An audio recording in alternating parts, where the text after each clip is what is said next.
this is Suman again with you with our chapter 4 geography, and it's our fifth part of this chapter and it's our revision part. इसमें हम जो 4 parts में हमने complete chapter किया है उसको revise करेंगे। हम देखते हैं कि हमने एग्रीकल्चर से इसे शुरू किया था, जिसमें हमने एग्रीकल्चर का लिटरली मीनिंग समझा, एग्री प्लस कल्चर, यानी जहां एग्री को हमने सॉइल और कल्चर को कल्टीवेशन कहा, जिससे हमें पता चला कि एग्रीकल्चर क्या है, सॉइल में कल्टीवेशन करना ही आपकी एग्रीकल्चर है। उसके बाद हमने देखा कि हमने एग्रीकल्चर की 3 मेन टाइप्स भारत में पढ़ी, जिसमें प्रिमिटिव सब्सिस्टेंस फार्मिंग को पढ़ा, उसके बाद हमने इंटेंसिव सब्सिस्टेंस फार्मिंग को पढ़ा और उसके बाद हमने कमर्शियल फार्मिंग को पढ़ा। प्रिमिटिव सब्सिस्टेंस फार्मिंग वो फार्मिंग है जिसमें हम अपने परिवार की जीविका उपार्जन के लिए, अपनी फैमिली की लाइवलीहुड को अर्न करने के लिए स्मॉल पैच ऑफ लैंड पर क्या कर रहे हैं, कल्टीवेशन कर रहे हैं, जिसमें हम मॉडर्न इनपुट्स नहीं डाल रहे हैं, जिसमें हम प्रिमिटिव टूल्स को यूज कर रहे हैं, जैसे डिगिंग स्टिक है, हो है एंड डॉय है। ओके, इरिगेशन के लिए हम सिर्फ मॉनसून पर डिपेंड कर रहे हैं।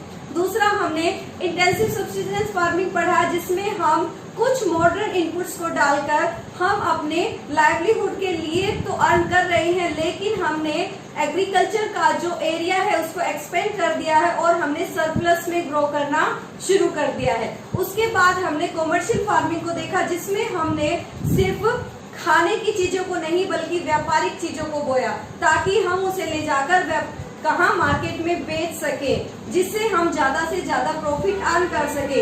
इसके लिए हमने बहुत ज्यादा मॉडर्न इनपुट्स को डाला, जैसे हमने इसमें मशीनरी मॉडर्न ली, उसके साथ साथ इरिगेशन सिस्टम को और बेटरमेंट किया, उसके साथ साथ हमने HYB सीड्स को, फर्टिलाइजर्स को और पेस्टिसाइड्स को इसमें यूज किया। उसके बाद हमने हमारे फर्स्ट पार्ट में ही ये पढ़ा था कि हमारे क्रॉपिंग सीजन्स कौन से हैं। हमने 3 क्रॉपिंग सीजन्स पढ़े थे, रबी, खरीफ एंड जायद। हमने उनके एग्जाम्पल पढ़े। उसके साथ साथ हमने मेजर क्रॉप्स ऑफ इंडिया को पढ़ा। मेजर क्रॉप्स ऑफ इंडिया में हमने फूड क्रॉप्स को पढ़ा, जिसमें हमने 2 टाइप्स की क्रॉप्स पढ़ी, grain crops and other than grain crops. Grain crops में हमने राइस, व्हीट, बार्ले, उसके साथ साथ मिलेट, मेज और पल्सेस को पढ़ा। नॉन फूड जो फूड क्रॉप्स में अदर देन ग्रेन क्रॉप्स थी, उसमें हमने शुगर केन, टी, कॉफी को पढ़ा। उसके साथ साथ हमने नॉन फूड क्रॉप्स को पढ़ा, जिसमें हमने रबर को पढ़ा, जिसके साथ साथ हमने फाइबर क्रॉप्स को पढ़ा, सेरिकल्चर को पढ़ा। सेरिकल्चर में हमने देखा कि जो सिल्क जो है उसको सिल्क वॉर्म के थ्रू बनाया जाता है, और जो सिल्क है वो सेरिकल्चर जो है वो क्या है, rearing of silk worm to produce silk is called sericulture. उसके साथ साथ हमने हॉर्टिकल्चर को पढ़ा था, किसमें, other than food crop. Horticulture को पढ़ा था अदर देन ग्रेन क्रॉप्स में, food crops other than grains. Horticulture क्या है, जिसमें फ्रूट, फ्लावर्स और वेजिटेबल की कृषि की जाती है।